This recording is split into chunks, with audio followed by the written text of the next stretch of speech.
Your kids can eat when they get home, my dad said, tossing them napkins as my sister's sons unwrapped $72 pasta and cake boxes. Her husband chuckled. Next time, feed them first. I just said, got it. When the waiter came back, I stood up and said, my name is Matthew. I'm 34, the older kid, the reliable one, the one who makes responsible choices. I sell insurance for a living. I like boring things, balanced budgets, clean dashboards, calendars that tell me where to be and when. On paper, I'm fine. 2 kids. Evan is 9, Sophie is 6, shared custody, a compact SUV I can fix with my own hands, and a credit score my dad likes to brag about when he needs me to co-sign something just this once. I grew up being the background guy. My sister, Jenna, was the sun.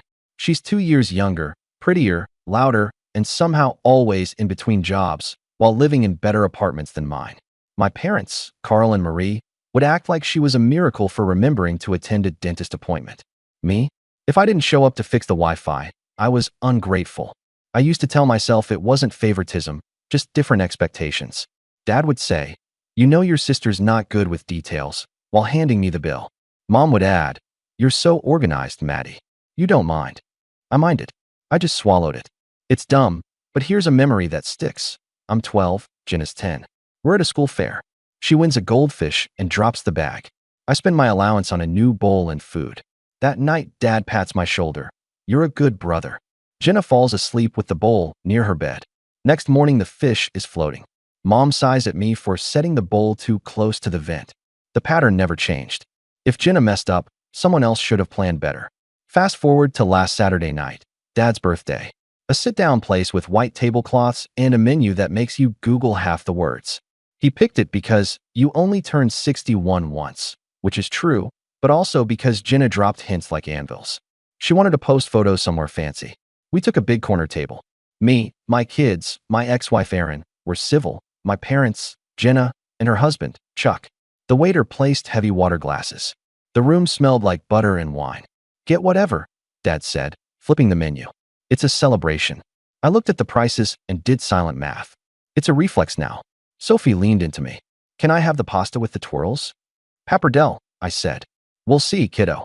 Jenna waved the waiter like she owned the place. 2 truffle pastas, extra mushrooms, and the lemon cake to go, she added, tapping her nails on the phone case I'd bought her last Christmas because she said hers accidentally cracked. When the food came, the first dish with the shaved truffles landed in front of Jenna. The second went to Chuck. 2 fancy white boxes followed and got set by their elbows. My kids stared. The boxes smelled like a bakery. Sophie whispered, is one for us? Jenna laughed. These are for the boys later, meaning her sons, who weren't even there. They get picky. Evan looked at me like he wanted to shrink into the chair. I felt the old heat in my chest. Then Dad did the thing he does when he wants to be funny and ends up cruel. He flicked 2 napkins toward my kids like dealing cards. Your kids can eat when they get home, he said, grinning. No need to fill them with overpriced noodles. The napkins landed by Sophie's wrist. Chuck chuckled. Next time, feed them first, brother. I said, got it. And when the waiter came back to ask if we needed anything else, I stood up. My chair legs scraped the floor. Everyone looked at me. That was the first crack. I didn't become the responsible one on purpose. It happened the way water finds the lowest point. In every crisis, the question was, where's Matthew? Followed by, he'll handle it. At 17, I was the driver who picked Jenna up at midnight from a party because she couldn't call Mom. At 19, I was the one who transferred $220 to Dad when his debit card glitched at a gas station 2 towns over. By 24, I was an insurance agent with a tidy desk, 2 monitors, and a steady voice for people on their worst days. I got good at details because my life demanded it. I learned the policy codes, the fine print, how to make bad news clear and survivable. Jenna learned something too, that I'd say yes if she framed her issue as urgent and family. The landlord needs it by noon. The tow truck won't release my car without a card on file. The daycare late fee is insane. The amounts were never huge at first, $68, $120, $185, but they stacked like bricks. Every time I tried to put one down, another landed. When Erin and I got married, Mom said, don't invite too many people. Weddings are expensive. She still cried because the flowers were too simple. On our wedding day, Jenna arrived late, took the centerpiece from the head table for an after party, and posted it like she bought it herself. After we paid deposits, my parents paid what they could, which turned out to be $0, and then joked for years about how we helped you too start your life. I let them. When Evan was born, Dad said, "Congrats. Boys are expensive." The first night home from the hospital, Jenna called me in tears because she couldn't figure out her new car seat. I went over and installed it. She Venmo requested me for the pizza I ate while I was there. $13.74. I accepted the charge and told myself it wasn't about the pizza. It never is. It's about the scoreboard my parents keep invisible except when they flash it at me. By the time Sophie arrived, Aaron and I were wobbling. Not because of the kids, but because I was always on call for my clients, my parents, my sister. If Dad's water heater broke, I was there. If Mom's phone updated and logged her out of Facebook, I was there. If Jenna forgot to renew her car insurance, yes, the irony. I wrote a binder at 10 p.m. and drove across town. Aaron would say, "Can we have one evening where we're just us?" I'd answer, "It's family," like that was a spell. It wasn't a spell. It was a wedge. Money turned into the language of love at our house. Dad loved when I covered checks because you make more than teachers, as if Aaron's job didn't count or my income was community property for 4 adults. Jenna loved when I fronted deposits with no return date. Mom loved telling relatives that Matthew is doing well, and then listing items they thought I'd bought them. The washer, the iPad, the weekend at the cabin. I bought those things because keeping the peace became cheaper than the fight. Except it wasn't cheap. It cost my marriage. It cost my self-respect. The divorce 2 years ago was clean on paper. No dramatic secrets. No affairs. Just erosion. Aaron cried. I didn't. I was too tired. We split custody 50-50ths. We share calendars. We're decent. She still invites me to the kids' school nights if it falls on my off week. I show up with snacks and stay until the folding chairs make my back ache. My parents framed the divorce as my failure to keep a woman happy, but also as my success because I stepped up financially. They said both things in the same breath. Jenna repeated them like scripture. Aaron is great, but, she wanted more. Then she'd text, "Can you send $200? The boys' soccer uniforms are double what I expected." There were numbers that started tattooing themselves into my memory. $4,380. The total I zelled across 6 months for emergencies. $612. The biggest restaurant bill I paid after Dad slapped the table and said, "Put your card down, big man." 74 missed calls in a day when Jenna lost her wallet and then found it in the freezer. 9.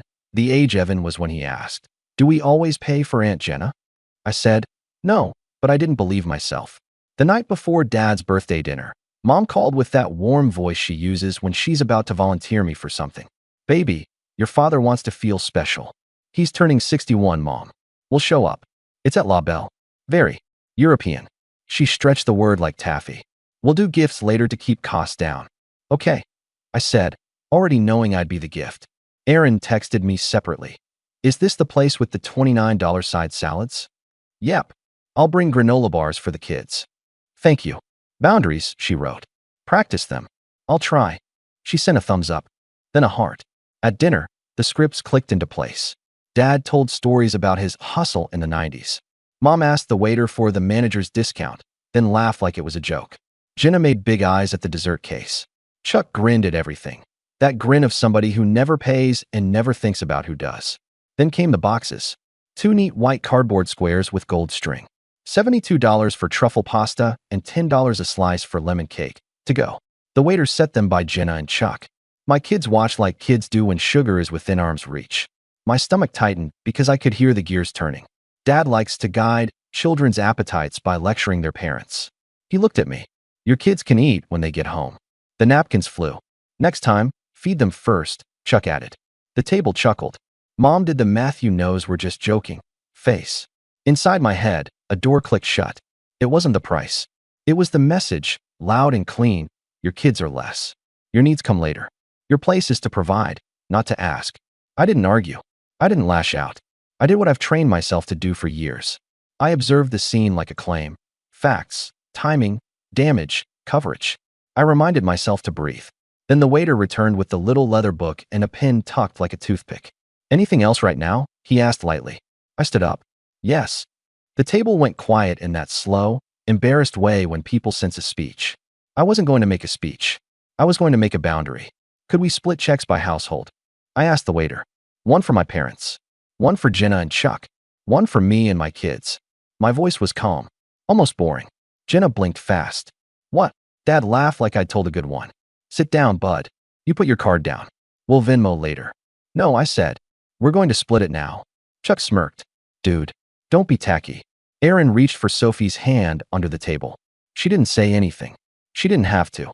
The waiter looked at me like he'd seen this movie. Of course. I can itemize.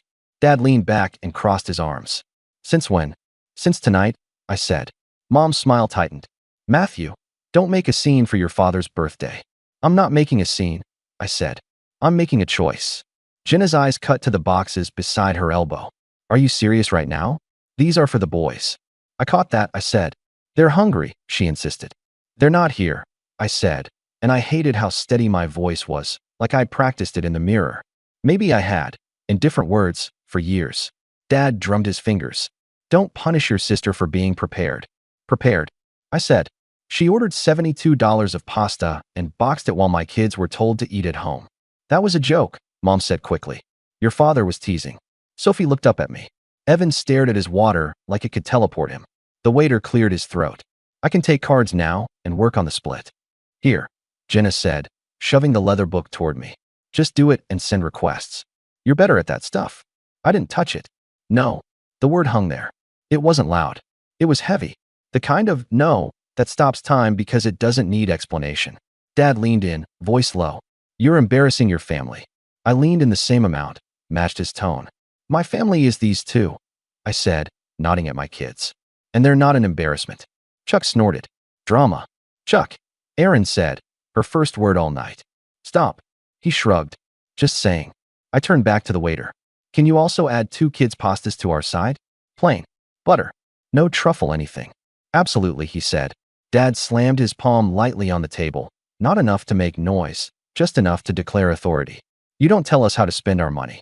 I'm not, I said. I'm telling you how I'm going to spend mine. Mom tried soft. Matthew, honey, be reasonable. I am reasonable, I said. Reasonable is not paying for everyone and being told my kids can eat later. Jenna rolled her eyes. Oh my God, it's pasta. It's respect, I said. The waiter hovered, sensing the tide. Should I come back? 1 minute, I told him, then faced my parents. I'll keep it simple so there's no confusion. Dad opened his mouth. I held up a hand. He closed it. That never happens. That's how I knew I'd already left something behind. I've covered a lot of checks, I said. I've co-signed a credit card I'm still getting statements for. I paid your overdue property tax last winter because Mom called me crying. I covered Jenna's toe. I put down deposits. I get it. I make decent money. I'm an insurance agent, not a charity. I'm not your emergency fund. No one said you were, Mom snapped. You didn't have to, I said. Jenna folded her arms. So tonight you want a medal for ordering noodles. I want a boundary, I said. And I'm drawing it right now, in public, because in private you pretend not to hear me. Dad's cheek twitched. This isn't about noodles. You're right, I said. Chuck laughed once, like a cough. Closure? Did someone die? A version of me did, I said. Aaron's hand squeezed Sophie's. Evan looked up at me with something like relief and fear mixed together. The waiter returned with a pen. I'll split those checks, he said quietly. Thank you, I said, and handed him my card. Dad's voice chased him. We're not doing this. You don't have to like it, I said. You just have to live with it. Jenna whispered to Mom. Too loud. He's really doing this. Mom whispered back. Not tonight. Dad murmured. He'll cave. He didn't know me anymore. Or maybe he never did. The kids' pastas came quick. The kitchen had seen this movie too. Butter, salt, a flurry of Parmesan. Sophie smiled. Evan said, Thanks, Dad. You're welcome, I said, and ate my own food with a calm I didn't feel. When the checkbooks returned, I signed mine. $74.58 with tip. Reasonable for a fancy place. Dad didn't reach for his. He slid it closer to me with one finger like a dare. Last chance. No, I said. Stood, helped Sophie with her jacket, reminded Evan about his hat. Aaron stood too. We'd driven separately, but she hovered like a shield for the kids. You're walking out on your father's birthday, Mom said. I'm walking out with my children, I said. We'll call to say happy birthday tomorrow. You'll regret this, Dad said. I used to think that, I said. Turns out, I regret all the times I didn't do it sooner. I put a hand on Evan's shoulder, a hand on Sophie's back, and we left. The door whooshed behind us. The night air was sharp. It felt like someone had finally opened a window in a stale room. In the car, Sophie swung her legs. Are we in trouble? No, I said, buckling her in. We're in a news story. News stories don't start clean. They start with noise. Sunday morning, my phone looked like a siren. 32 texts, 18 missed calls, 11 voicemails. The family group chat had gone from dinner at 6 to Matthew to how could you in under 12 hours? I didn't answer right away. I made pancakes. Evan measured flour with the seriousness of a bomb tech. Sophie whisked. We ate in our pajamas. The house felt different. Not safer, not yet, but honest. At 10:17 a.m., Mom called again. I picked up. Matthew, she said without hello, your father didn't sleep. I did, I said. You humiliated him. I split a check. You made a scene. I set a boundary. She inhaled, long, practiced. You've always loved making everything about you. I looked at the Lego on the floor, at the science kit on the counter. Last night wasn't about me. It was about my kids. They weren't hungry, she said. They were told to wait while other kids got boxes, I said. By their grandfather. On purpose. That was a joke, she said again. Like if she repeated it enough, it would be true. Not for them. She changed tactics. You know your sister struggles. She's trying. Chuck's job is unstable. So is everyone's, I said. I'm not their employer. Family helps family, she said. Family respects family, I said. Your father wants you to apologize, she said. I won't, I said. Silence. Then, he wants his Costco card back. I almost laughed. The one I got him under my account because his bounced for non-payment? Sure. I'll cancel it this afternoon. I heard her short breath. Surprise. She hadn't expected me to agree. There's no need to be vindictive, she said. I'm not, I said. I'm being consistent. She switched to soft. We miss you, baby. You miss my wallet, I said before I could file the words down. It wasn't kind. It was true. She hung up. At noon, Dad texted, you embarrassed your mother. Then, be a man and take responsibility. Then, don't come by until you can behave. Then, in the same minute, bring over the pressure washer when you can. The siding is green. I stared at the thread. I didn't reply. Erin sent a message. You okay? I said, we're fine. She wrote, kids felt protected. Then a second later, proud of you. I put the phone down and let the words sit. Jenna found her megaphone by evening. She posted a photo of Dad's untouched dessert with a caption, nothing like birthday drama from people who make everything a crisis. A few of her friends commented hearts and you're so strong, and family is hard. I didn't engage. I have learned the hard way that arguing on the internet is like screaming into a blender. Monday morning, a long message from Jenna. No greeting, just paragraphs. You made Mom cry. Chuck said you were aggressive to the waiter. I wasn't. Dad is reconsidering helping with my boys. Help how? Money isn't everything, Matt. Also, can you send $150 for school pictures? They sprung it on me. I typed and erased 100 responses. I ended with, no. She wrote back instantly, wow. Another bubble. So that's how it's going to be? Yes, I wrote. At 2:11 p.m., Dad called while I was with a client. I sent it to voicemail and listened later in the car. You owe me respect, he said. You'll apologize to your mother for your tone. You'll admit you overreacted. And you'll put the family first again. 15 seconds of breathing. Then, quieter, like he forgot he was recording. He's not like us. I deleted the voicemail. I didn't want to memorize it. Small, petty things started happening. The Netflix I pay for got signed out at my parents' house and changed to Dad's old email. The Costco account pinged a failed transaction. Someone tried to reset my Amazon password at 3:07 a.m. My Ring camera captured Dad stepping onto my porch, then stepping back without knocking. I watched the clip and felt nothing I expected to feel. Not rage, not fear, just a long, clean line. Enough. By Wednesday, the extended family weighed in. Aunt Trish texted, I always thought you were a good boy. Uncle Marco called and ranted about disrespect and old school values. My cousin Lily sent a single message, proud of you. Been there. I saved that one. Boundary maintenance turned into actual work. I made a list in notes. Cancel Costco subcards. Remove Dad's old card from my Apple Wallet. Why was it even there? Audit subscriptions. Hulu, Disney Plus, Spotify. Freeze the joint savings account Dad insisted on for emergencies 5 years ago because we're a team. There was $31 in it. He'd withdrawn every emergency as cash. I sat at my kitchen table with bank tabs open and a cup of coffee that went cold twice. It felt like closing 100 tiny leaks in a boat while still believing there's land somewhere. Erin came by to pick up the kids. She looked at the lists. You need help? I got it, I said. She tilted her head. You always say that. I mean it this time. She studied my face, then nodded. Okay. Thursday night, a new number called. I answered and a man with a voice like gravel said, Mr. Hale? This is Dale from Mid-County Towing. We have a Honda Civic registered to a Jennifer Hale on hold. She said you're the secondary on the card. There it was. The old life knocking. I'm not, I said. Release it or don't. I won't be paying. A pause. Understood. He added, almost kindly, she's yelling at my guys. I'll figure it out. I'm sorry, I said. 2 words I hadn't said to myself in a long time. Friday, Dad sent a group text to me and Jenna. Family meeting. Sunday, noon. No excuses. I looked at it for a long minute and typed. No, he wrote back. You don't say no to your father. I wrote. I just did. No reply. Saturday, we did something small and huge. I took the kids to the park with sandwiches and apples. No schedule, no errands after. Evan tried the monkey bars. Sophie fell and laughed. We stayed until the sun made long shadows, and my phone stayed face down in my pocket on Do Not Disturb. I don't remember the last time I did that, and didn't feel like I was going to get yelled at for it. The world didn't end. No one died. The sky stayed where it was. Sunday morning, I got one more call I didn't expect. Grandma Joan. She's 84 and has seen every family storm. You made your granddad do this once, she said.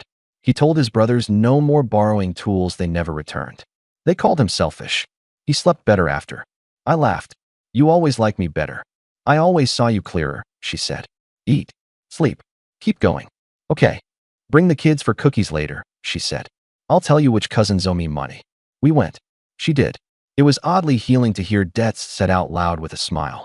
At least they pay in stories, she said. You don't have to. By Monday, the message changed. Less rage, more negotiation. Mom texted, we can talk if you apologize. Jenna wrote, fine, I don't need you. Then, but can you send $60? The school picture add-on, I didn't respond. Tuesday night, 11:43 p.m., my doorbell rang twice. The Ring camera lit up Dad's face, red-cheeked, jaw set. I watched him on my phone instead of going downstairs. He rang again, then pounded once. He stepped back and looked into the camera. When I didn't open, he said to the empty porch, you want to be alone? Fine. Be alone. He walked away. The porch light clicked off on its timer. It felt like an ending. It also felt like the only beginning that was ever going to work. I slept deeply for the first time in months. I dreamed of a quiet room with no one asking me for my wallet. In the morning, I made coffee and didn't check my phone first. I wish I could say they stopped. They didn't. But they got quieter. Every no built a wall where there used to be a revolving door. Every no taught my kids something I should have taught them earlier. We don't buy love. We build it. By the second week, the house felt different. My own voice sounded different. Evan asked, carefully, are we still going to Grandpa's on Sundays? I said, not for a little while. He nodded like he'd already thought that through. Sophie asked, do they hate us? I said, no, they're just learning our rules. What are our rules? She asked. I said them out loud to hear them ring. We eat when we're hungry. We say please and thank you. We don't make people small to make ourselves big. We don't buy cake for people who aren't at the table while telling people at the table to wait. She grinned. So we buy cake for us. Sometimes, I said. After dinner. That night, we did. Closure looks ordinary. Alarms that get you up, an inbox that doesn't spike your pulse, a budget that tells the truth, Sundays where no one summons you. I didn't write a manifesto or stage a holiday fight. I just kept showing up for the people I'm responsible for and stopped showing up for the ones who think I am. Dad's last voicemail. You think you're better than us. I deleted it. Not better, done. Mom tries. Your father misses you, you used to fix things. I know, I say. That was the problem. Jenna still texts urgent. I still reply no. Then come the LOL wow. The screenshots, the you're heartless, the can you at least. Same answer. No lectures, no lists, no receipts. Short sentences saved me. Work got easier. I have more patience for strangers than for old demands. Boundaries don't harden you. They put your softness where it belongs. Evan asked, did Grandpa always make you pay? He made me feel like I should. I don't want to feel like that. You won't. Not for me. Sophie drew the restaurant. Boxes on one side, us on the other, a big and O between. It's on the fridge beside the dentist reminder. Both matter. Closure isn't a slam. It's a door settling into the frame, the click of a lock you hold, Silence where excuses used to be. I don't hate them. I don't want revenge. I'm not a safety net or second wallet. I'm a dad who won't let anyone toss napkins at his kids and call it love. So here it is, plain. I won't pay for respect I don't get, turn my skills into a leash, or explain no to people who build a life on me not using it. I'm building something small and mine. Pancakes on Sunday, homework Tuesday, soccer Thursday. It sounds like, thanks, Dad, and I got it. It costs less and gives more. Family isn't never saying no. It's saying no so you can say yes to the right things. Picture a table where everyone eating is sitting at it. Scene. Federal belonging. That's the only bill I'll pay.